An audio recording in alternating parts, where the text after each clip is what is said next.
The Buffalo Bills' next move to me just became abundantly clear. Now, in this video, I want to talk about three different things. What that next move really is. I want to talk about the personnel on the team and where this team is going. I want to talk about the coaching staff. I also want to talk about the pool report that's coming out after the game and really just some of the interviews around that. Yesterday's video had over 1,000 comments, and there's a lot of different perspectives. But even in the different perspectives, there seems to be some level of uniformity. We're going to break that down later in this video, but before we go any further, my name is Collin. This is Crack the Table. We're all Bills No Breaks, breaking down Buffalo Bills content every single day.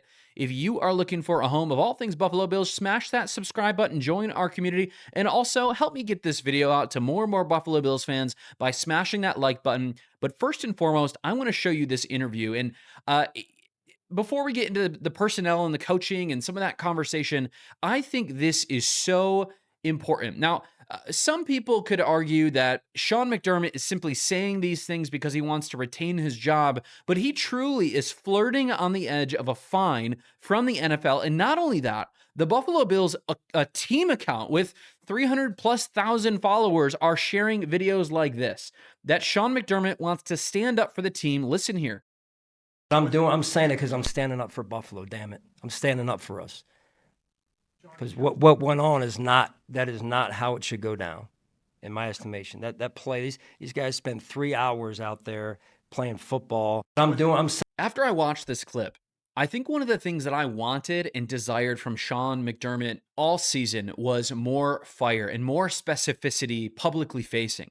Now, I don't know if he's like this behind closed doors, but after, 8 years of his coaching, of his leadership around this organization, this is like one of the first times that I've really seen him stand up like this. Now, is this the result of years of inflammation around playoff losses? Is this him fighting for his own coaching job? I don't know what it is. A lot of people think that Sean McDermott needs to get fired. I'm personally of the opinion that I think we should roll. We should continue to roll with Sean McDermott. However, that I don't feel the same about Brandon Beane. That's not necessarily though the move that I want. But I want to just look at this and really just put even what my comments right there into perspective.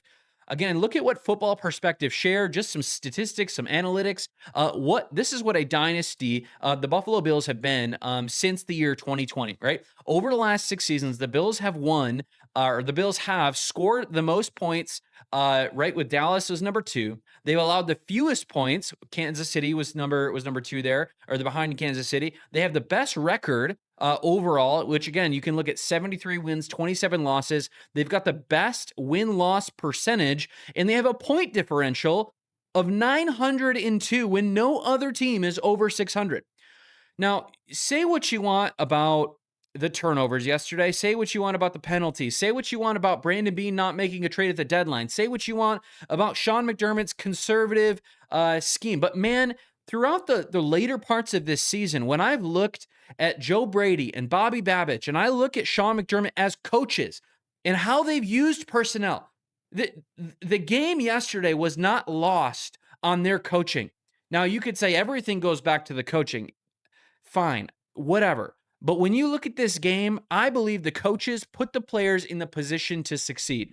Those turnovers that cost us the game, those penalties were not on the coaching staff. Now, yes, you could say the coaching staff and the leadership of this team didn't have enough talent on the team or whatever it is, but this game was lost by some of the players making crucial mistakes at critical junctures of the game. But this team, coached by Sean McDermott, led by Brandon Beane, led by some of these coordinators, specifically recently the Babiches and the Bradys, has been really good.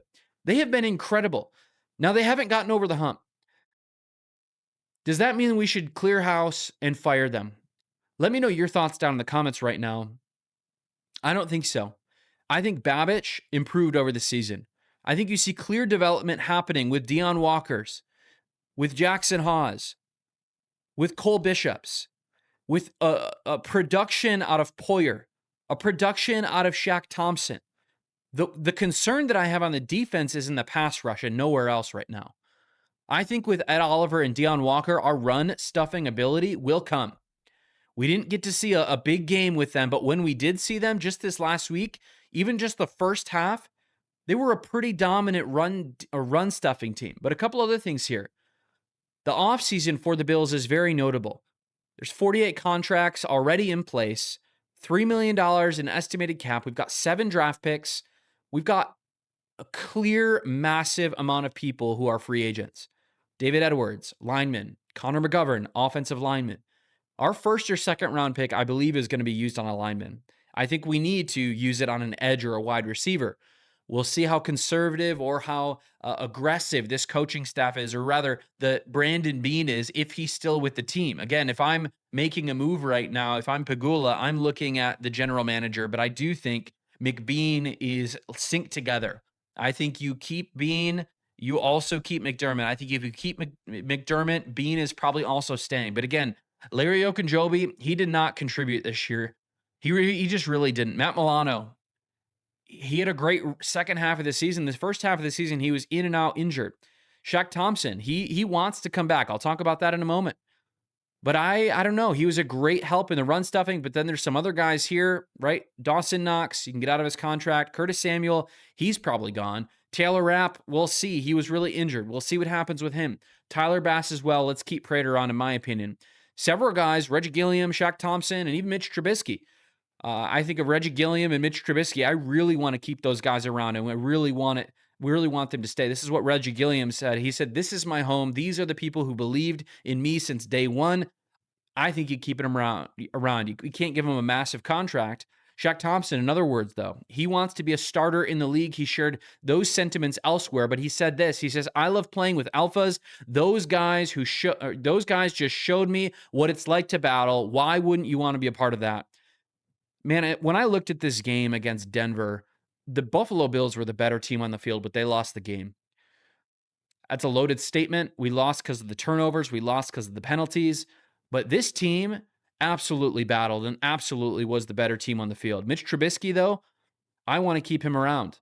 We'll see if his Week 18 performance against the Jets gets him looks by other teams. But he says, "I definitely want to be here, and I'm grateful for my time. It's been awesome." Again, I already mentioned to you, Shaq Thompson wants to be a starter in the league and continue his career. But one big coaching move, Aaron Kromer is retiring following yesterday's loss, and that's truly is a massive blow for our coaching staff. Our offensive line, even outside of a recent injury to Connor McGovern in the playoff game in the first half, has been absolutely the pinnacle of consistency and even efficiency. While we've had a couple missed opportunities here or there, some bad blocking when it comes to maybe sack rates, some of that's on Josh Allen this year. Josh Allen has had a great year, but he's also had a lot of stinkers here and there. Yesterday was the epitome of that. He took a lot of sacks. He turned the ball over a lot. I'm not mad at Josh. We keep Josh, of course. But a couple other things here.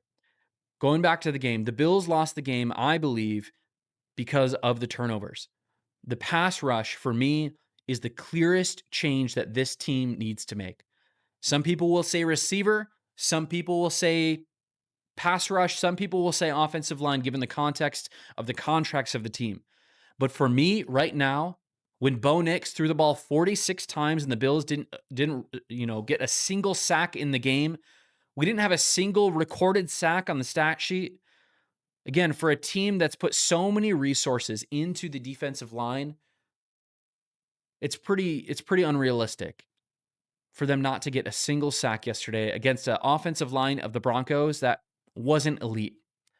For me, you look at a wide receiver or you look at an edge, preferably edge in the first round, a guy who can be an absolute game changer. I don't think we have the ability to pay Joey Bosa unless he takes a really, really reasonable contract. Greg Rousseau is going to be here for a while. But I do want to bring this up for context. Jeremy White posted this, and I do think it's really helpful. Howie Roseman, the general manager of the Eagles, shared this. He says, "Can I clarify one thing?" He says, "I think it's important for our fans to understand that you can do whatever it takes to win now and still build for the future and still have those parallel paths." Now, pause right here. Brandon Beane did put the Buffalo Bills in a position to win. The Buffalo Bills should have had a ticket punch to the AFC Championship. And frankly, we could have beat the Patriots, who are on their way right now to the AFC Championship. They're absolutely going to roll the Broncos. But I look forward and I look at the team that we're going to play in the Seahawks, I assume is going to be the team from the NFC that's going to make the Super Bowl. When I'm looking at that matchup, given how things are falling for the team, I just don't know if we stop Kenneth Walker and Jackson Smith and Jigba with another Trey White injury and with Max Hairston hurt. But going on, he says, I don't just want to get it confused that we can't do whatever it takes to build a championship caliber team next year, and also continue to have a really good players on the team for the future. So I just want to make sure that we're on the same page on that. He's basically telling the fans, he's basically telling the reporters, we can both be good now and plan for the future. When I look at the current state of the roster, when I go back to this right here, where we only have $3 million to spare next year, we're like top 8 in the NFL with allowed money or voided money used in the future. That's a little concerning, but we do have a lot of talent on our team. We have a lot of guys that are up and coming, and even thinking of potentially Michael Hoyt returning, there could be some really good defensive improvements that could put this roster over the edge. Again, I think if we play that game against the Broncos, I think we win that game again. I think we go and we beat that team in their house despite all the context around it. There's just no way in my mind that we turn the ball over as much as we did. But I do think the Seahawks would be a very, very rough team that we would play against, given how they excel on defense and how they're really good at even running the ball. A couple other things, though, that I'm concerned about that maybe just to tack onto this video, and I want to show you one clip from Josh Allen that really cut to me is this. New York confirmed the call on the field in regards to the interception that was on the Brandon Cooks pass that so many people thought was simply a catch. A lot of people had the money on the Bills, but New York calls in and it goes another way. When I look at this right now, it gets me a little frustrated. I woke up this morning kind of disillusioned with the NFL, and I'm not one who loves the conspiracies, but I think the thing that I really want to see in this offseason from the NFL, and especially in light of maybe the comments that Sean McDermott shared on the front of this, is that there is a real disillusionment happening in the fan base and even in the coaching staff and the teams around gambling in the NFL. The NFL needs to have clear accountability on the back end and even be forward with the wizard behind the curtain making these calls with no explanation.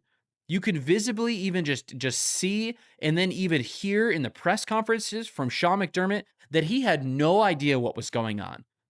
With a crucial play, a game-changing play like that, we absolutely need more than just a simple pool report saying, wow, he should have survived the ground.